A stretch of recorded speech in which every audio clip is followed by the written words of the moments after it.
ஆண்டவராகிய இயேசு கிறிஸ்துவின் நாமத்தில் காலை வாழ்த்துக்கள். இன்றைய மன்னா, நானோ உன் விசுவாசம் ஒழிந்து போகாதபடிக்கு உனக்காக வேண்டிக் கொண்டேன். நீ குணப்பட்ட பின்பு உன் சகோதரரை ஸ்திரப்படுத்து என்றார். லூக்கா 22:32. இந்த சம்பவம் நமக்கு தெரியும் பாருங்க. பேதுரு மறுதளிக்கிறதுக்கு முன்னாடி ஆண்டவர் சொல்கிறாரு. அதுக்கு முன்னாடிலாம் சீஷர்களோட பேசும்போது, என்னுடைய கஷ்டத்திலும் என்னுடைய ஊழியத்தின் நெருக்கங்களின் சோதனை நேரத்தில் என்னோடு கூட நிலைத்திருக்கிறவங்க நீங்கள் தான். அதனால் நான் எனக்கு பிதா எனக்கு ஒரு ராஜ்யத்தை ஏற்படுத்தினது போல் நானும் உங்களுக்கு ஏற்படுத்துகிறேன். நீங்கள் என் ராஜ்யத்தில் என் பந்தியில் போஜனம் பண்ணி இஸ்ரவேலின் 12 கோத்திரங்களையும் நியாயம் தீர்க்கிறவர்களாய் சிங்காசனங்கள் மேல் நீங்கள் உட்காருவீங்க அப்படின்னு சொல்கிறாரு. ஆனால் சீமோனை பார்த்து என்ன சொல்கிறாரு? சீமோனே சீமோனேன்னு 2 தடவை கூப்பிட்றாரு. இதோ கோதுமையை சுளகினால் புடைக்கிறது போல சாத்தான் உங்களை புடைக்கிறதற்கு உத்தரவு கேட்டுக்கொண்டான் அப்படின்னு சொல்கிறத நம்ம பார்க்குறோம். அப்போ உடனே அது மட்டும் சொல்லிட்டு என்ன சொல்கிறாரு? நானும் சாத்தான் புடைக்கிறதுக்கு உத்தரவு கேட்டுக்கொண்டாலும் நானும் உன் விசுவாசம் ஒழிந்து போகாதபடிக்கு உனக்காக வேண்டிக் கொண்டேன், பிதாவினிடத்தில் வேண்டிக் கொண்டேன்னு சொல்கிறான். நீ குணப்பட்ட பின்பு உன் சகோதரனையும் ஸ்திரப்படுத்து அப்படின்னு சொல்கிறான். பாருங்கள், எவ்வளோ அருமையான வார்த்தை இது. என்ன சொன்னால், ஆண்டவருக்கு தெரியாமல் அவருடைய அனுமதி இல்லாமல் நமக்கு எந்த ஒரு சோதனையும் ஏற்படுறதில்ல. கர்த்தர் நம்ம நேசிக்கிறதுனால நம்ம விசுவாசத்தில் உறுதி அடைவதற்காக சோதனைகளை சில வேளைகளில் என்ன பண்ணுறாரு? அனுமதிக்கிறவராக இருக்கிறாரு. திராணிக்கு மேலே நம்மளை சோதிக்க மாட்டார். நம்ம தாங்கி கொள்ளத்தக்கதான பலனையும் அவர் தருவார். 1 கொரிந்தியர் 10:13 சொல்லப்பட்டபடி நம்முடைய அளவுக்கு மிஞ்சி என்ன பண்ண மாட்டார்? அவர் சோதிக்க மாட்டார். கிறிஸ்து நமக்காக பிதாட்ட பரிந்து பேசுகிறார் என்பதை நினச்சி தைரியத்தோடு சோதனைகளை நம்ம சந்திக்க வேணும். சோதனைகளில் கர்த்தருடைய கிருபையால் வெற்றி பெற்ற பின்னர் நம்ம என்ன செய்யணுமா? மீண்டும் கர்த்தரிடம் திரும்பிய பின்பு நம்ம சகோதரரையும் விசுவாசத்தில் உறுதிப்படுத்தும் பணியில் நம்ம ஈடுபட வேண்டும் அப்படின்றது தான் ஆண்டவர் விரும்புகிறார். நீங்களும் நானும் ஆண்டவருடைய சமூகத்தில் உறுதியாக இருந்து குணப்பட்ட பின்பு நம்ம சும்மா இருக்காதபடி, ஏன்னா ஆண்டவர் தான் நம்ம விசுவாசம் ஒழிந்து போகாதபடி நமக்காக வேண்டிக் கொண்டிருக்கிற ஆண்டவர். சாத்தான் சுளைகளை புடைக்கிறது போல பலவிதமான சோதனைகளை உத்தரவு கேட்குறான். ஆனால் நானோ உன் விசுவாசம் ஒழிந்து போகாதபடி உனக்காக வேண்டிக் கொண்டேன்.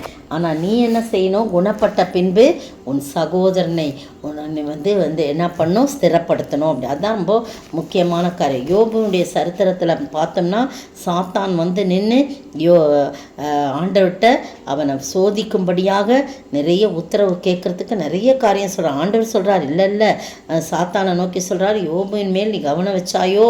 உத்தமனும் சன்மார்க்கனும் தேவனுக்கு பயந்து பொல்லாப்புக்கு விலகுமாகிய அவனை போல பூமியில் ஒருவனும் இல்லை என்று சொல்லி சாத்தாங்கிட்ட ஆண்டவர் என்ன பண்ணுறாரு? சாட்சி கொடுக்குறார். அப்போ சாத்தான் இல்லை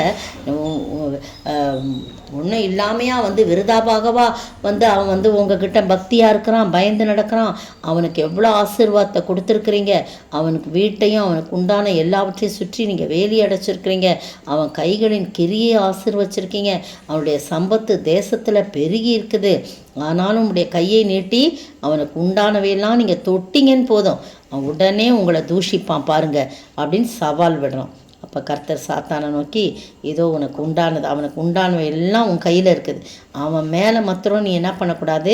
கையை நீட்டக்கூடாதுன்னு சொன்னோன்னே உடனே போய் சாத்தான் அவனுக்கு உண்டானது எல்லாவற்றையும் என்ன பண்ணுறான்? எடுத்துக்கிறான். அதுக்கு பிறகு திருப்பி சாத்தான் என்ன செய்கிறான்? அப்போ யோபு தன் வாயினால் பாவம் செய்யலை. சாத்தான் அந்த இடத்துல தோற்று போய்விட்டான். ஏன்னா ஆண்டவர் யோபுவினுடைய விசுவாசம் ஒழிந்து போகாதபடி அவர் பாதுகாத்து கொள்ள வல்லமையுடையவராக இருந்தார். அதனால தான் யோபு சொல்கிறாரு, பாவம் செய்யவில்லை, எல்லாவற்றிலும் யோபு பாவம் செய்யவில்லை, தேவனை பற்றி குறை கூறல. சாத்தானுக்கு தோல்வி. ஆனால் என்ன பண்ணுறான்? திருப்பி ஆண்டவர்கிட்ட ஏன் திருப்பி வந்தேன்னு கேட்குறார். நீ எங்கேருந்து வர அப்படின்னு சொன்னோடனே நான் இப்படி வரேன் அப்படின்னு சொல்கிறான்.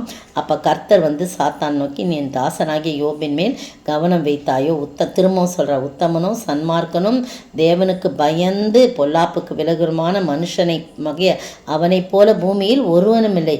முகாந்தரம் இல்லாமல் காரணம் இல்லாமல் அவனை என்ன பண்ணக்கூடாது? நீ நிர்மூலமாக்க கூடாது அப்படின்னு சொல்லி நீ என்னை வந்து ஏவின போதிலும் அவன் இன்னும் தன் உத்தமத்தில் உறுதியாய் நிற்கிறான் பாரும் அப்படின்னு சொல்லி சொல்லலாம். அப்போ சாத்தான் வந்து இல்லை அவன் வந்து தோலுக்கு பதிலாக தோலையும் தன் ஜீவனுக்கு பதிலாக தனக்கு உண்டான எல்லாவற்றையும் மனுஷன் கொடுத்துடுவான். ஆனால் உம்முடைய கையை நீட்டி அவன் எலும்பையும் அவன் மாம்சத்தையும் நீங்கள் தொடுவீங்கன்னா அப்போ வந்து அவன் உன் முகத்துக்கு முன்பாக உண்மை தூஷிக்கிறானா பாருங்க அப்படின்னு சொல்லி திருப்பி சவால் பண்ணுறான்.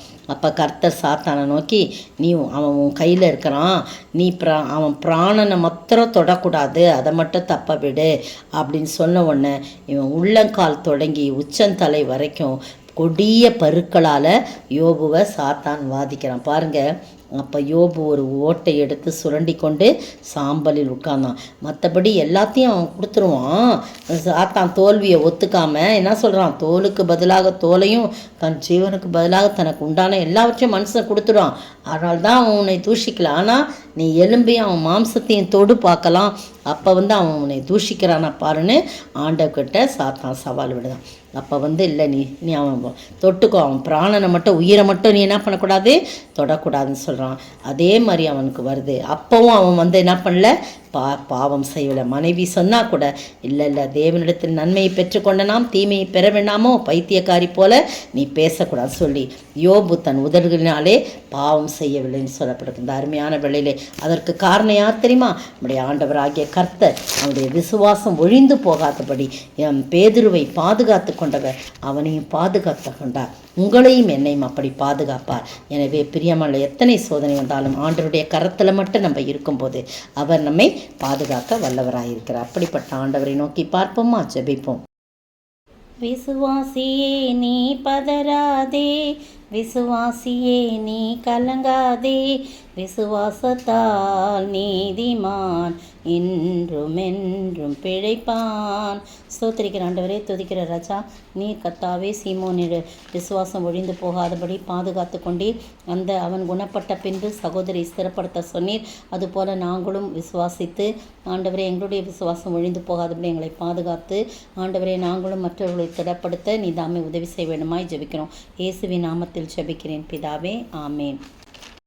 நேற்றைய பதில், லாசருவின் நிமித்தமாக யூதர்களில் அநேகர் போய் இயேசுவினிடத்திலே விசுவாசம் வைத்தார்கள். யோவான் 12:10. இன்றைய கேள்வி, வானத்திலிருந்து வந்த சத்தம் என்ன? பிதாவை நோக்கி இயேசு சொன்ன விண்ணப்பம் என்ன? பிதாவை நோக்கி இயேசு சொன்ன விண்ணப்பம் என்ன? வானத்திலிருந்து வந்த சத்தம் என்ன?